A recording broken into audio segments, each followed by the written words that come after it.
En rentrant de voyage, je suis tombée sur mes affaires jetées dans le jardin. C'est à ce moment précis que j'ai compris. Ma générosité avait été ma plus grande faille, et mon silence, paradoxalement, ma plus grande arme. Je m'appelle Elena Santana Pereira. J'ai 68 ans, et jamais je n'aurais pensé devoir un jour raconter une telle histoire. Et pourtant, me voici, installée dans le canapé de mon appartement, les yeux posés sur les lumières nocturnes de Campina, sentant en moi l'urgence de partager ce que j'ai vécu. J'ai toujours été une femme forte. Ma mère m'a inculqué très tôt qu'une femme digne garde la tête haute, même quand tout autour d'elle semble s'écrouler. Aujourd'hui, à 68 ans, je suis faite de souvenirs, de blessures profondes, et d'une force que je n'aurais jamais imaginé posséder. Je revenais d'un séjour d'une semaine chez ma sœur Azira, à Ribeirão Preto. Cela faisait 2 ans que nous ne nous étions pas vus, et elle avait tant insisté pour que je vienne que j'ai fini par accepter. Cette semaine fut un vrai baume pour mon âme. Nous avons ri, évoqué notre enfance, partagé des confidences jusque tard dans la nuit. Je l'ai aidée à la maison, je me suis sentie vivante à nouveau. J'avais retrouvé celle que j'étais avant d'être uniquement la mère de Ricardo, ou la grand-mère de Lucas et Sofia. Mais la vie a ce talent amer de retourner les choses sans prévenir.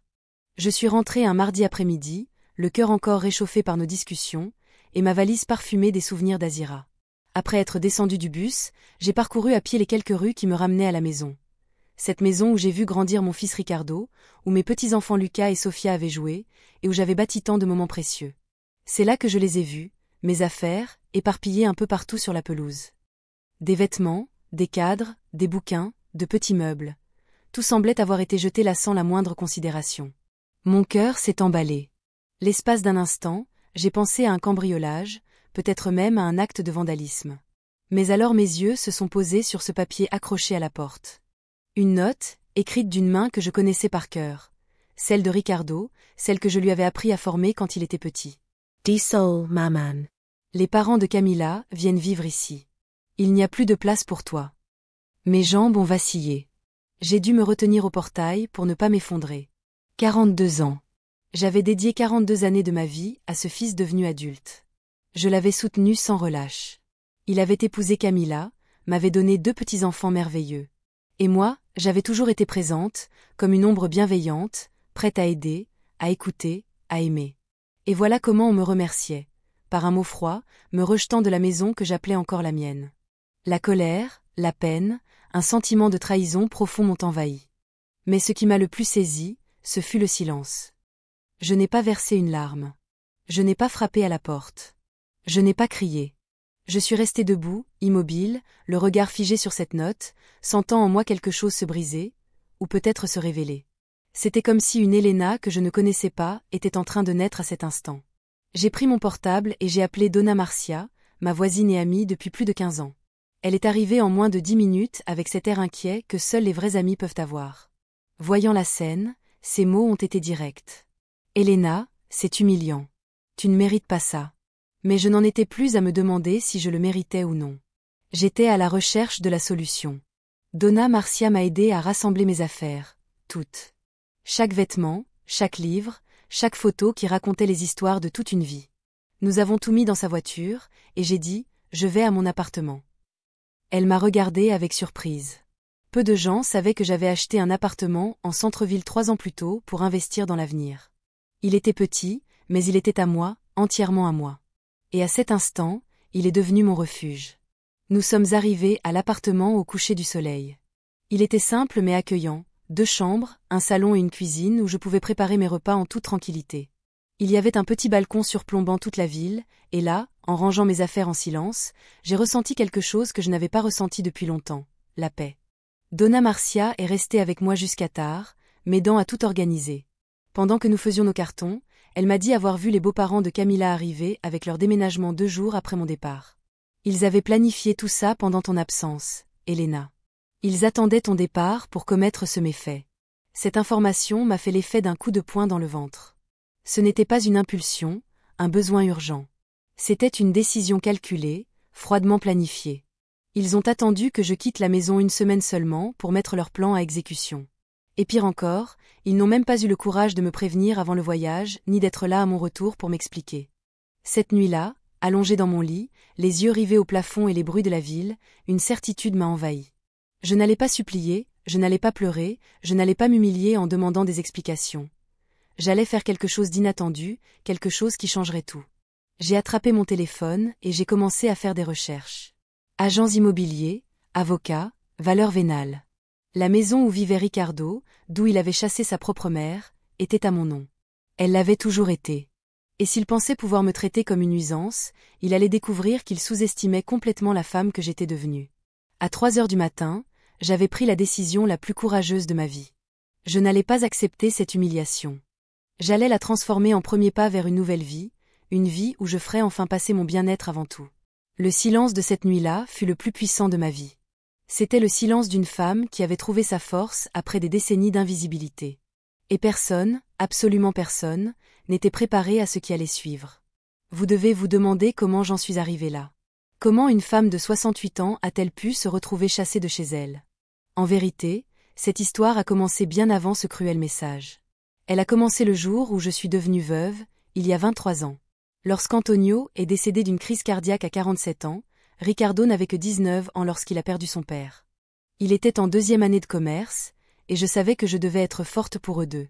Antonio m'a laissé une maison payée et une modeste assurance vie, mais je devais travailler pour subvenir aux besoins de la famille. J'ai repris mes cours de portugais et de mathématiques, ce que j'avais arrêté à la naissance de Ricardo. Pendant des années, ma routine était la suivante. Me lever à 5 heures, préparer le petit déjeuner, donner des cours de 7 heures à midi, rentrer à la maison, m'occuper du ménage, préparer les cours du lendemain, et trouver quand même le temps d'être la mère d'un garçon perdu sans figure paternelle. Ricardo était toujours sensible, et la mort de son père l'a profondément bouleversé. Je me souviens des soirs où il rentrait en pleurs, disant qu'il n'arrivait pas à se concentrer sur ses études, que son père lui manquait pour parler de l'avenir. Je m'asseyais avec lui dans la cuisine, préparais une tisane à la camomille, et nous veillions tard à discuter. Combien de fois me suis-je endormie sur la chaise de la cuisine, me réveillant au milieu de la nuit avec une entorse, juste pour ne pas laisser mon fils seul avec son chagrin. Ricardo a obtenu son diplôme de gestion à 24 ans. J'étais si fière que j'ai pleuré pendant toute la cérémonie de remise des diplômes. Il a trouvé un emploi dans une entreprise de logistique et semblait enfin trouver sa voie. C'est alors qu'il a rencontré Camila lors d'une fête d'entreprise. C'était la secrétaire du directeur, une belle jeune femme issue d'une famille aisée, et Ricardo est tombé fou amoureux. J'avoue qu'au début, j'étais réticente, non pas parce que je ne l'aimais pas, mais parce que j'avais l'impression de perdre mon fils. Pendant tant d'années, nous étions seuls tous les deux contre le monde. Il m'a tout raconté, m'a demandé mon avis sur tout, et soudain, une femme a pris le relais. Mais j'ai ravalé mes émotions et j'ai décidé de contribuer à son bonheur. Quand Ricardo a annoncé ses fiançailles, j'étais sincèrement heureuse. Camila semblait être une gentille fille, et je rêvais d'être grand-mère. Je leur ai proposé ma maison pour qu'ils y vivent après le mariage, au moins jusqu'à ce qu'ils puissent s'installer financièrement. À l'époque, cela semblait tout naturel. La maison était grande, avec 3 chambres, et je pensais que ce serait merveilleux de réunir la famille. Le mariage était magnifique. J'ai économisé pendant 2 ans pour couvrir les dépenses. J'ai vendu des bijoux de ma mère. J'ai emprunté sur ma retraite et j'ai contribué à près de la moitié des dépenses. Voir mon fils heureux en smoking aux côtés de Camila en robe blanche a été l'un des moments les plus exaltants de ma vie. Ils ont emménagé chez moi, et au début, tout semblait parfait. Camila m'aidait aux tâches ménagères. Ricardo est resté affectueux, et je me sentais utile en m'occupant de la maison pendant qu'il travaillait. Je préparais le déjeuner, je rangeais tout, et quand il rentrait du travail, la maison était impeccable. Mais les choses ont commencé à changer subtilement. Camila a commencé à me faire des remarques sur mes habitudes, ma façon d'organiser la maison, ma cuisine. Elle disait que sa mère cuisinait les haricots différemment, que j'utilisais trop de sel, que la maison sentait la cuisine. J'ai essayé de m'adapter, en changeant l'assaisonnement, en ouvrant toutes les fenêtres, en faisant tout pour lui faire plaisir. Le pauvre Ricardo était pris entre 2 feux. Je voyais bien qu'il était mal à l'aise, mais je ne savais pas comment gérer les conflits entre sa mère et sa femme. Alors, j'ai décidé de lui faciliter la vie. J'ai commencé à rapetisser, à prendre moins de place dans la maison, à parler moins pendant les repas. Je pensais que les choses s'amélioreraient ainsi. Quand Camila est tombée enceinte de Lucas, j'étais aux anges. J'allais enfin être grand-mère. Je lui ai offert tout mon soutien. Je me suis occupée d'elle tout au long de sa grossesse, comme si elle était ma propre fille. Je lui apportais du café au lit quand elle avait des nausées. Je lui massais les pieds gonflés. Je l'ai accompagnée à ses rendez-vous chez le médecin lorsque Ricardo n'a pas pu venir. Lucas est né un matin de septembre. J'étais dans la salle d'attente de l'hôpital, nerveuse, comme si c'était mon propre fils qui naissait. Quand Ricardo est apparu avec ce grand sourire annonçant que c'était un garçon, j'ai fondu en larmes de joie. Notre famille était enfin au complet, mais c'est après la naissance de Lucas que j'ai ressenti pour la première fois que j'étais délaissée. Camilla ne voulait pas que je porte le bébé. Elle disait que je risquais de lui transmettre une maladie. Elle ne me laissait pas le baigner, lui changer sa couche, rien. Je ne pouvais qu'observer de loin, comme si j'étais une étrangère.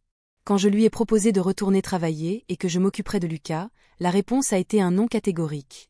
Camilla a dit qu'elle préférait le mettre à la crèche plutôt que de le confier à des personnes plus âgées, qui auraient peut-être des réflexes plus rapides que de s'occuper d'un enfant.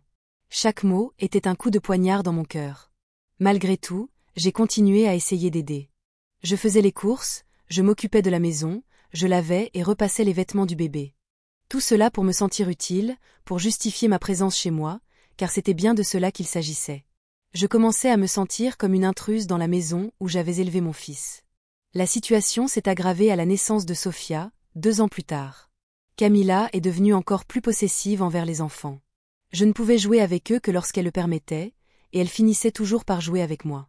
Si Sophia pleurait dans mes bras, je recevais ce regard désapprobateur que je connaissais si bien. Ricardo semblait indifférent, ou peut-être l'était-il et choisissait-il de l'ignorer. Il rentrait fatigué du travail, jouait un peu avec les enfants, dînait, puis allait regarder la télévision. Il me parlait rarement seul à seul, comme avant. J'avais l'impression d'avoir perdu non seulement ma place à la maison, mais aussi ma place dans le cœur de mon fils. J'ai commencé à passer plus de temps dans ma chambre, à lire des livres, à regarder la télévision seule. J'allais me promener sur la place, rendre visite à Donna Marcia, tout pour ne pas déranger la famille. Ma présence était devenue un fardeau, une obligation qu'il tolérait par politesse. C'est à cette époque que j'ai décidé d'acheter l'appartement. J'avais économisé de l'argent grâce aux cours particuliers que je donnais encore sporadiquement et une partie de mon FGTS, fonds d'indemnité de départ, à laquelle j'avais droit. Je n'en ai parlé à personne. Je suis simplement allée dans une agence immobilière, j'ai choisi un petit appartement en centre-ville et je l'ai acheté net. À l'époque, je me justifiais par le fait que ce serait un investissement pour l'avenir, mais au fond, je savais que je m'offrais une porte de sortie pour le jour où je ne pourrais plus faire comme si tout allait bien, que j'étais la bienvenue chez moi. L'appartement était loué pour 2 ans. Le loyer me procurait un sentiment de sécurité que je n'avais pas ressenti depuis longtemps. Il était à moi, entièrement à moi. Personne ne pouvait me mettre à la porte. Personne ne pouvait me donner l'impression d'être abandonné. Quand le locataire est parti, j'ai décidé de ne plus louer. Je gardais les clés dans un tiroir de ma chambre et j'y allais de temps en temps pour l'aérer, la nettoyer, la surveiller. Lors de ces visites, je m'imaginais vivre là, avoir ma propre routine, ma propre vie, mais je rentrais toujours en me disant que les choses pourraient s'améliorer, que je dramatisais peut-être, que ce n'était peut-être qu'une phase. Après tout, Ricardo était mon fils, et je ne pouvais pas l'imaginer me traiter comme une étrangère. Jusqu'au jour où je suis rentrée de chez Azira et que j'ai trouvé mes affaires dans le jardin. À ce moment-là, j'ai compris que je ne dramatisais pas, que j'étais réaliste, et que mon appartement n'était plus un investissement pour l'avenir. C'était mon présent, ma liberté, ma dignité. Les premiers jours dans mon appartement, j'étais encore sous le choc. Je me réveillais le matin et, pendant quelques secondes, j'oubliais où j'étais. La lumière entrait différemment par les fenêtres, les sons étaient différents, même l'odeur était différente. Mais il y avait quelque chose dans ce silence qui m'apaisait. C'était un silence qui m'appartenait, sans jugement, sans regard désapprobateur. Donna Marcia venait tous les jours prendre de mes nouvelles. Elle apportait du pain maison, parfois une douceur, toujours avec cette attention bienveillante de quelqu'un qui comprend que certaines blessures ne guérissent qu'avec le temps et l'affection. C'est elle qui m'a raconté en détail ce qui s'était passé pendant mon absence. D'après elle, les beaux-parents de Camilla sont arrivés le jeudi suivant mon voyage. Ils sont arrivés dans un camion de déménagement avec des meubles, une télévision, un réfrigérateur, tout. Ce n'était pas une visite temporaire, c'était un déménagement définitif. Donna Marcia les a regardés sortir mes affaires de la chambre principale et y remettre les leurs. Mais ce qui m'a le plus choqué, c'est d'apprendre que les voisins parlaient de la situation depuis des jours. Tout le monde savait que j'avais été expulsée de chez moi, et personne ne croyait Ricardo capable de me faire ça. Donna Teresa, qui habitait au coin de la rue, a dit à Donna Marcia qu'elle attendait mon retour pour voir ma réaction. La honte que j'ai ressentie était dévastatrice. Imaginer que tout le quartier était au courant de mon humiliation, que j'étais devenue le sujet de conversation de la ville, c'était comme une gifle, mais en même temps, c'était libérateur. Je ne pouvais plus faire semblant que tout allait bien. Je ne pouvais plus me cacher derrière des excuses. Le 3e jour, Ricardo est arrivé. J'ai sonné à la porte et, quand j'ai ouvert, il était là, avec cette expression gênée que je connaissais depuis l'enfance. Il est entré sans rien dire. Il a regardé l'appartement avec surprise, comme s'il n'arrivait pas à croire que j'avais un endroit où vivre. Il a commencé par la même conversation banale que je m'attendais à entendre. Il a dit que ce n'était pas son idée, que les beaux-parents de Camilla se sont retrouvés sans abri parce qu'ils avaient vendu leur maison, que c'était une situation temporaire. Il m'a dit que je pouvais rendre visite aux enfants quand je voulais, que je leur manquais. J'ai écouté en silence, en versant du café, faisant comme si c'était une visite normale. Mais intérieurement, quelque chose bouillonnait. Chaque mot qu'il disait sonnait faux. Chaque excuse me semblait une insulte à mon intelligence. Lorsqu'il eut fini de parler, je dis simplement « Je comprends, Ricardo, tu as pris une décision ». Il attendit que je dise autre chose, s'attendant peut-être à ce que je fasse des histoires, que je pleure, que je supplie de revenir. Mais je ne fis rien de tout cela. Je continuai simplement à siroter mon café, le regardant avec la même sérénité qu'un inconnu. Son malaise était palpable. Il essaya de changer de sujet, s'enquérant de l'appartement, de mon adaptation. Je répondis par monosyllabes, toujours poli, toujours cordial, mais sans m'ouvrir à l'intimité. C'était mon fils, mais à cet instant, j'ai compris qu'être mère ne signifiait pas être un paillasson. Avant de partir, il essaya de me donner de l'argent, en sortant une somme de sa poche en disant que c'était pour m'aider à payer les dépenses. J'ai regardé cet argent et j'ai ressenti du dégoût. Pas dégoûté par l'argent en lui-même, mais dégoûté par la situation. C'était comme s'il essayait d'acheter mon acceptation, mon silence, ma dignité. J'ai pris l'argent et l'ai posé sur la table. J'ai dit que je n'en avais pas besoin, que j'avais ma retraite et mes économies. J'ai lu la surprise dans ses yeux. Je pense qu'il s'attendait à ce que je sois une vieille femme dépendante et nécessiteuse, prête à tout pour survivre. Mais je n'étais pas cette femme. Après son départ, j'ai pensé à la façon dont les gens sous-estiment les personnes âgées. Ils nous pensent fragiles, incapables, sans ressources. Ricardo a été sincèrement surpris de découvrir que j'avais un appartement qui pouvait me soutenir. Il me voyait comme un fardeau, un poids à porter. C'est à ce moment-là que j'ai réalisé ce qui m'était arrivé au fil des ans. J'étais devenue invisible dans ma propre vie. J'étais devenue une ombre, une personne qui n'existait que pour servir les autres. Mes désirs, mes rêves, mon individualité, tout cela avait été englouti par le rôle de mère et de grand-mère. J'ai commencé à me souvenir d'eux qui j'étais avant de me marier, avant d'avoir un enfant. J'étais Elena Santana, une fille avec des rêves, ses propres opinions, une personnalité. J'aimais lire, parler politique, rire. J'avais des amis, une vie sociale, des projets d'avenir. Où était donc cette Elena? Les jours suivants, j'ai renoué avec cette version de moi-même.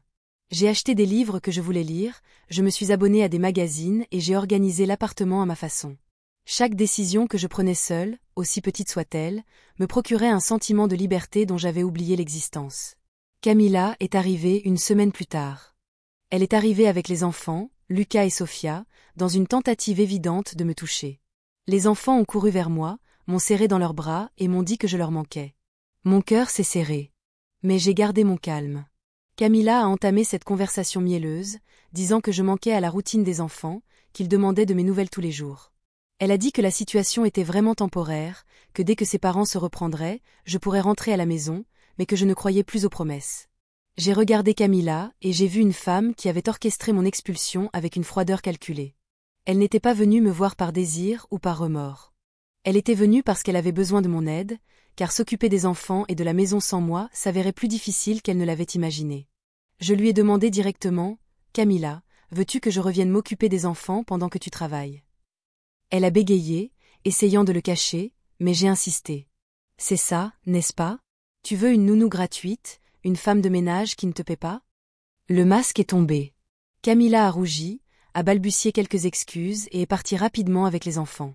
Mais avant de partir, elle a dit quelque chose qui m'a frappée. « Vous avez beaucoup changé, Madame Elena. Ce n'est pas comme ça qu'on vous connaissait. » Après son départ, je me suis regardée dans le miroir et j'ai souri. Elle avait raison. Je n'étais plus l'Elena qu'il connaissait. Plus la femme qui baissait la tête, qui ravalait les insultes, qui se sacrifiait en silence. Je redevenais celle que j'avais perdue depuis longtemps, moi-même. Ce soir-là, j'ai appelé ma sœur Azira. Je lui ai tout raconté, du mot dans le jardin aux visites de Ricardo et Camilla. Elle était outrée, injuriait mon fils. Elle m'a dit de le poursuivre en justice pour négligence envers les personnes âgées, mais je ne voulais poursuivre personne. Je nevolaj ni vengeance ni drame. Je voulais juste qu'ils comprennent que je n'étais plus l'Elena soumise qu'ils connaissaient. Je voulais qu'ils respectent ma décision de vivre ma vie. Azira m'a dit quelque chose que je n'ai jamais oublié. Elena, tu as passé toute ta vie à vivre pour les autres. Maintenant, il est temps de vivre pour toi. Ces mots ont résonné dans ma tête pendant des jours. J'avais vraiment passé 68 ans à vivre pour les autres. D'abord pour mes parents, puis pour mon mari, puis pour mon fils, puis pour mes petits-enfants. Quand ai-je cessé de vivre pour moi-même? Quand ai-je cessé d'être Elena pour devenir simplement la mère de Ricardo? Quand ai-je accepté que mon bonheur dépendait du bonheur des autres? C'est alors que j'ai pris la décision la plus importante de ma vie. Je n'attendrai plus qu'il me respecte. Je ne quémanderai plus une place dans la famille. Je prendrai ma vie en main. Et s'il voulait en faire partie, il devrait me respecter en tant que personne, et non en tant qu'aidante bénévole et commode. J'ai décroché le téléphone et appelé un agent immobilier. J'ai pris rendez-vous pour une estimation de la maison où vivait Ricardo. Ma maison, la maison qui était à mon nom, que j'avais payée avec mon travail, que j'avais le droit de vendre si je le voulais. En raccrochant, j'ai ressenti quelque chose que je n'avais pas ressenti depuis des années. Du pouvoir, le pouvoir de décider de mon propre destin, de faire mes propres choix. Ils pensaient que j'étais une vieille dame sans défense, mais ils allaient découvrir qu'ils avaient complètement tort. L'agent immobilier est arrivé le lendemain matin. Un jeune homme nommé Gabriel, très poli et professionnel, a été surpris en voyant l'appartement où j'habitais. Il m'a dit que c'était une propriété très bien située et bien entretenue, et que j'avais fait un bon investissement. Je lui ai expliqué que je ne voulais pas vendre l'appartement, mais plutôt la maison où habitait mon fils. Quand je lui ai donné l'adresse, il connaissait le quartier. Il m'a dit que les maisons de ce quartier étaient très prisées, notamment grâce à la proximité de bonnes écoles et de commerces. Nous sommes allés à la maison un jeudi matin. J'avais les clés, après tout, c'était ma propriété. Ricardo et Camilla étaient au travail, les enfants à l'école. La maison était en désordre total. Des vêtements éparpillés, de la vaisselle sale dans l'évier, des jouets éparpillés dans le salon. Les beaux-parents de Camilla regardaient la télévision dans mon ancienne chambre. En me voyant, ils ont été déconcertés. Je me suis présentée comme le propriétaire et j'ai dit que j'étais là avec un agent immobilier pour faire une estimation. Leur gêne était évidente. Ils ont essayé d'expliquer qu'ils étaient de la famille, qu'ils n'apportaient qu'une aide temporaire. Gabriel a fait son travail avec professionnalisme. Il a mesuré les pièces, tout photographié et noté l'état général de la maison. Une fois les travaux terminés, il m'a donné une estimation qui m'a surpris. La maison valait bien plus que ce que j'imaginais, suffisamment pour que je puisse y vivre confortablement jusqu'à la fin de mes jours. Je lui ai dit que j'envisagerais de la vendre, mais qu'au fond, j'avais déjà pris ma décision. Il me fallait juste tout organiser correctement, agir légalement et définitivement. Je ne voulais laisser personne me reprocher d'être trop pressé ou vindicatif. L'après-midi même, j'ai consulté un avocat. Donna Marcia m'a recommandé le docteur Enrique, un homme de mon âge qui avait un cabinet près du centre. Il m'a accueilli avec beaucoup de respect, a écouté mon histoire sans m'interrompre et m'a très clairement expliqué mes droits. Selon lui, j'étais l'unique propriétaire de la maison, je pouvais vendre quand je le voulais et je n'avais besoin de l'autorisation de personne. Il m'a expliqué qu'il était courant que les personnes âgées soient méprisées par des proches qui se croyaient maîtres de la situation, mais que la loi protégeait mes droits. Le docteur Enrique m'a également conseillé sur un point que j'ignorais. Je pouvais fixer une date limite aux occupants de la maison pour quitter les lieux. Je n'avais pas à attendre qu'ils partent de leur plein gré. Cela m'a procuré un immense soulagement. Nous avons décidé qu'il m'enverrait une mise en demeure officielle, me donnant 30 jours pour quitter les lieux. Après cela, je mettrais la maison en vente. Tout était légal, tout était documenté, et il n'y avait aucune place pour la remise en question. En quittant le cabinet de l'avocat, je me suis senti plus léger que jamais. Je prenais enfin des mesures concrètes pour changer de vie. Je n'attendais plus que les autres changent d'attitude à mon égard. Je changeais ma propre situation. Je suis allé à la banque et j'ai organisé mes finances. J'avais ma retraite, quelques économies et l'argent que j'avais gagné en louant l'appartement les années précédentes. Je pensais que vendre la maison me garantirait une sécurité financière pour le reste de ma vie. Je pourrais voyager, acheter des choses dont j'avais toujours rêvé et soutenir des causes qui me tenaient à cœur. Donna Marcia était enthousiaste à propos de mes projets. Elle a dit qu'elle était fière de voir ma réaction. Elle a ajouté qu'en apprenant ce qui m'était arrivé, elle avait craint que je tombe en dépression ou que je tombe malade. Mais je ressentais le contraire. J'étais plus énergique, plus enthousiaste, plus intéressée par la vie que je ne l'avais été depuis longtemps. C'était comme si ce choc initial avait réveillé une énergie endormie en moi. J'ai commencé à sortir davantage, à explorer de nouveaux endroits en ville. Je suis allée au théâtre, ce que je n'avais pas fait depuis des décennies. J'ai vu une pièce sur une femme qui découvre sa force après avoir atteint la cinquantaine. J'ai pleuré tout au long de la représentation, mais c'était des larmes d'identification, pas de tristesse. J'ai également rejoint un groupe de personnes âgées à l'église locale. Non pas que j'étais très croyante, mais je voulais rencontrer des gens de mon âge, partager mes expériences. J'ai découvert que beaucoup de femmes là-bas avaient des histoires similaires aux miennes. Des fils ingrats, des belles-filles problématiques, des situations d'irrespect. C'est dans ce groupe que j'ai rencontré Donna Celia, une femme de 72 ans qui avait vécu une expérience similaire. Ses enfants ont tenté de la faire interner dans une maison de retraite pour reprendre sa maison. Elle s'est battue devant les tribunaux, a prouvé qu'elle était saine d'esprit et a fini par couper les ponts avec toute la famille.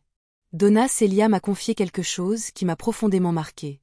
Elena, nous passons notre vie à apprendre aux gens comment nous traiter.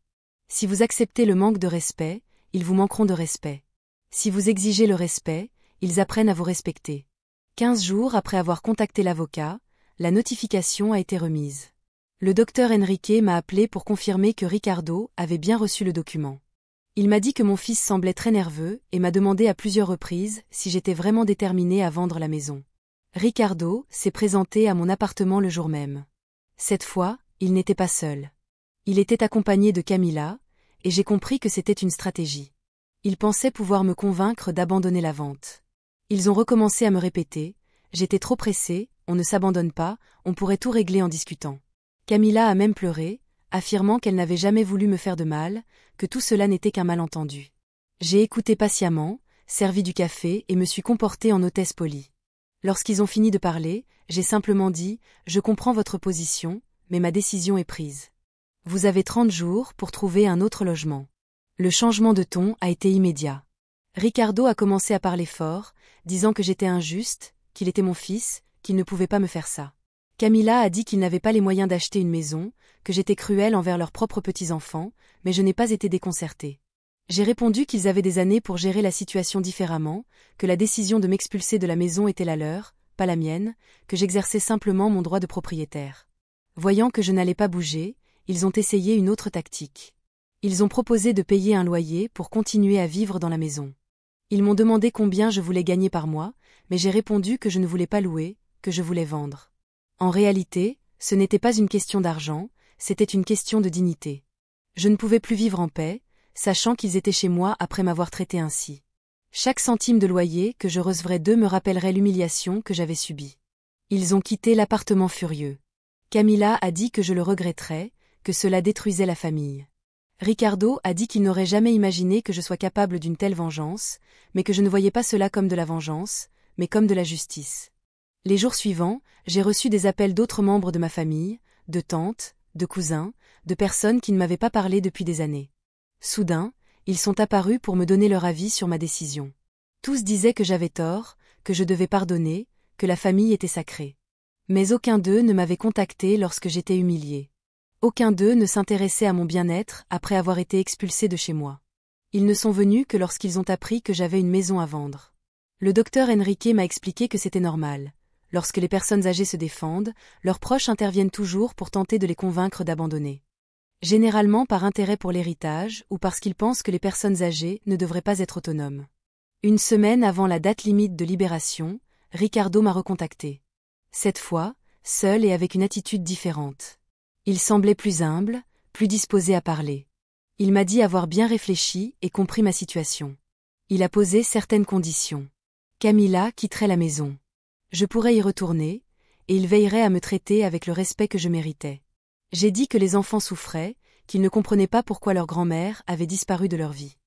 L'espace d'un instant, mon cœur s'est serré, puis je me suis souvenu de tout ce que j'avais traversé, de toutes ces années d'invisibilité, de tout le manque de respect que j'avais ravalé en silence.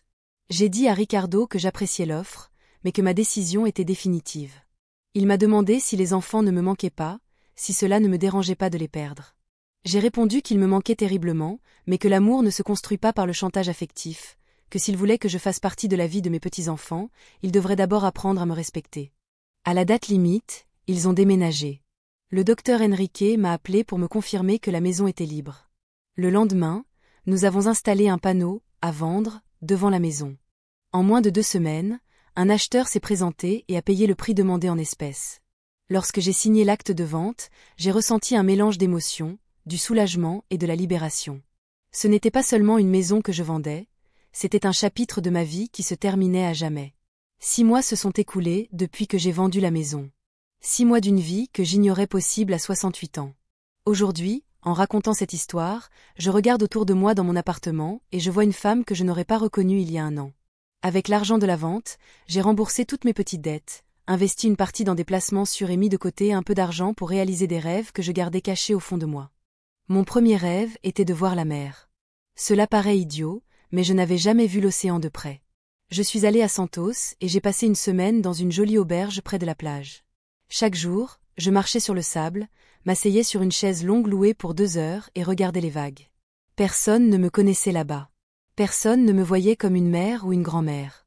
J'étais simplement Elena, une vieille dame profitant de la vie. À l'auberge, j'ai rencontré d'autres personnes de mon âge qui vivaient la même chose, vivant pour elles-mêmes. Donna Aparecida, 73 ans, voyageait à travers le Brésil après être devenue veuve. Ce Joachim, 70 ans, était à la retraite et avait décidé d'explorer toutes les plages de la côte de Sao Paulo. Il me racontait des histoires similaires à la mienne. Des enfants qui les considéraient comme un fardeau, des familles qui les traitaient comme de vieux meubles. Mais là-bas, à l'auberge, nous étions tous libres, faisant nos propres choix, dépensant notre argent comme bon nous semblait. De retour à Campina, je me suis sentie ressuscitée. J'ai décidé de rénover l'appartement comme je l'avais toujours voulu. J'ai repeint les murs avec des couleurs qui me plaisaient. J'ai acheté de nouveaux meubles, des plantes pour décorer le balcon. Chaque choix était le mien, chaque dépense était la mienne. J'ai acheté un nouveau téléphone portable et j'ai appris à utiliser les réseaux sociaux. J'ai créé un profil Facebook et commencé à publier des photos de mes voyages, mes recettes et mes lectures. J'ai découvert des groupes de personnes âgées qui partageaient leurs expériences, leurs conseils de voyage, leurs recettes et leurs histoires de vie. C'est grâce à l'un de ces groupes que j'ai rencontré Donna Lourdes, une femme de 71 ans vivant à Sao Paulo. Elle avait vécu une situation similaire à la mienne et a décidé de créer un groupe de soutien pour les personnes âgées abandonnées par leur famille. Nous avons commencé à communiquer par SMS, puis par téléphone. Donna Lourdes m'a invitée à participer à ces réunions de groupe. C'étaient des rencontres bimensuelles où les gens partageaient leurs expériences et se soutenaient mutuellement. J'ai décidé de m'inscrire, et ce fut l'une des meilleures décisions de ma vie. Au sein du groupe, j'ai entendu des histoires qui m'ont fait comprendre que ma situation n'était pas unique. Donna Rosa, dont les enfants ont essayé de la placer en maison de retraite pour conserver sa maison. Ce Antonio, qui a été abandonné par sa famille lorsqu'il est tombé malade. Donna Carmen, qui a soutenu ses enfants toute sa vie et a été mise de côté lorsqu'ils sont devenus riches. Mais j'ai aussi entendu des histoires de personnes qui ont surmonté des obstacles, qui ont pris leur vie en main, qui se sont libérées de relations toxiques, qui se sont découverts des talents et des passions après 60 ans. Ces histoires m'ont inspiré à aller encore plus loin. J'ai décidé de m'inscrire à une formation informatique pour seniors.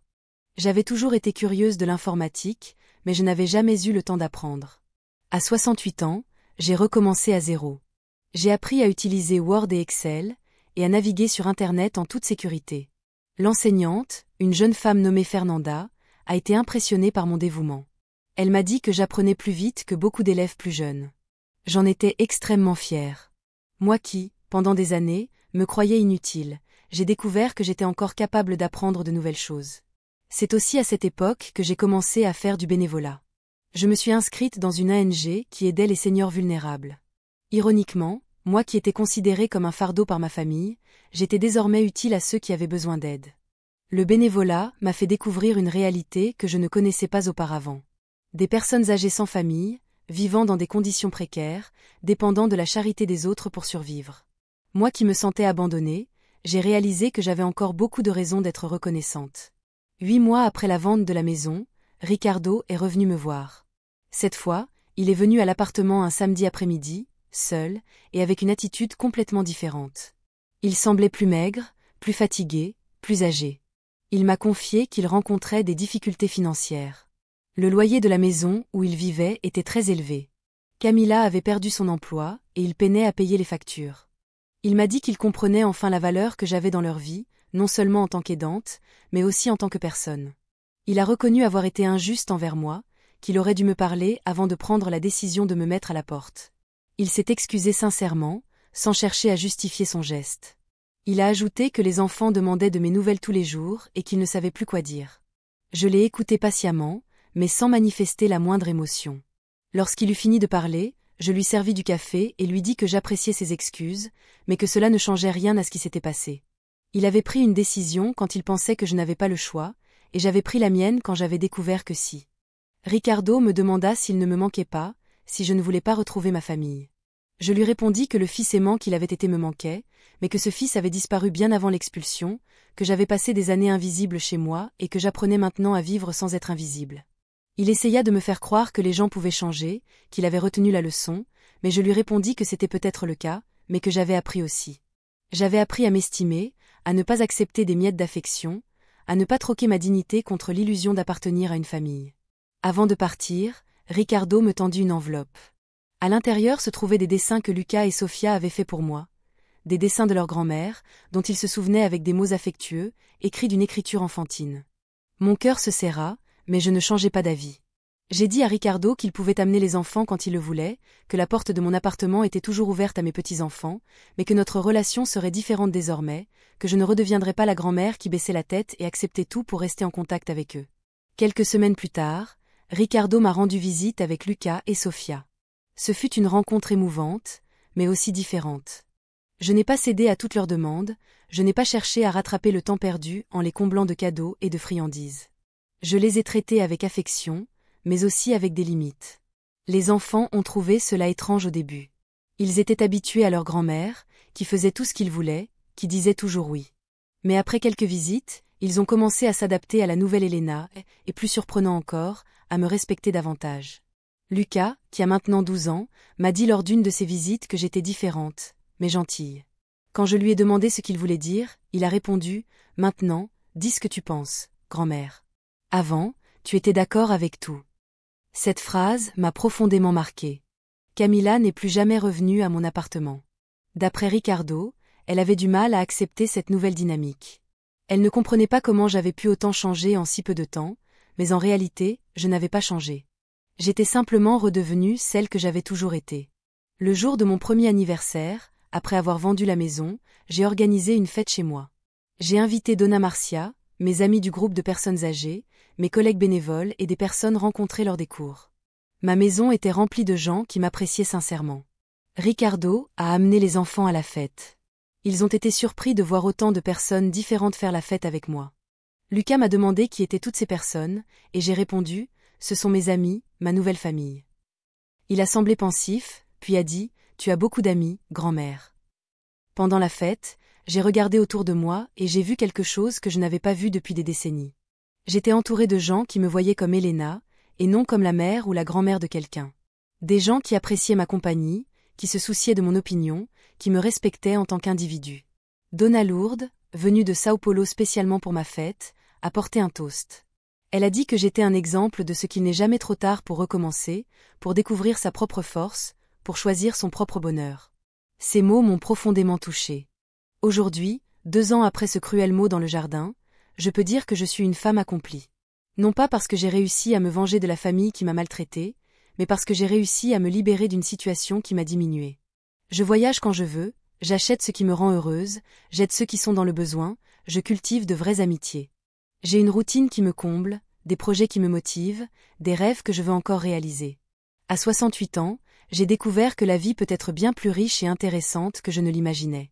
Ricardo et moi restons en contact, mais à des niveaux complètement différents. Il me respecte parce qu'il a compris qu'il n'avait pas le choix.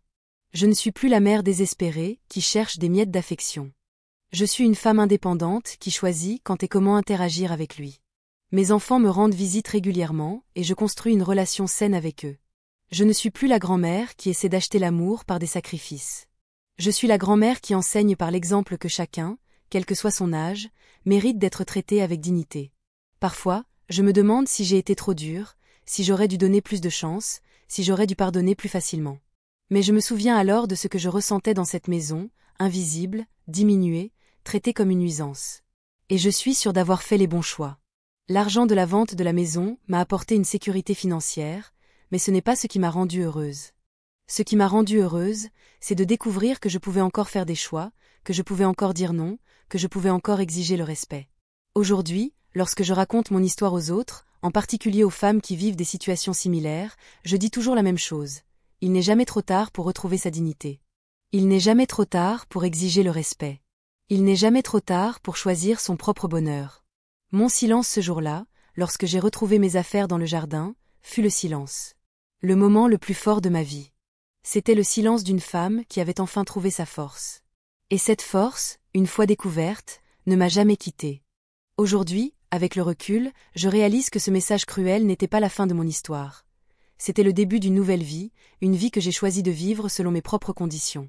Et cette vie, je peux l'affirmer avec certitude, vaut chaque instant de souffrance que j'ai dû endurer pour y parvenir. Si cette histoire vous a touché, aimé, abonnez-vous à la chaîne et commentez ci-dessous. À ma place, que feriez-vous? Votre message pourrait illuminer la journée de quelqu'un.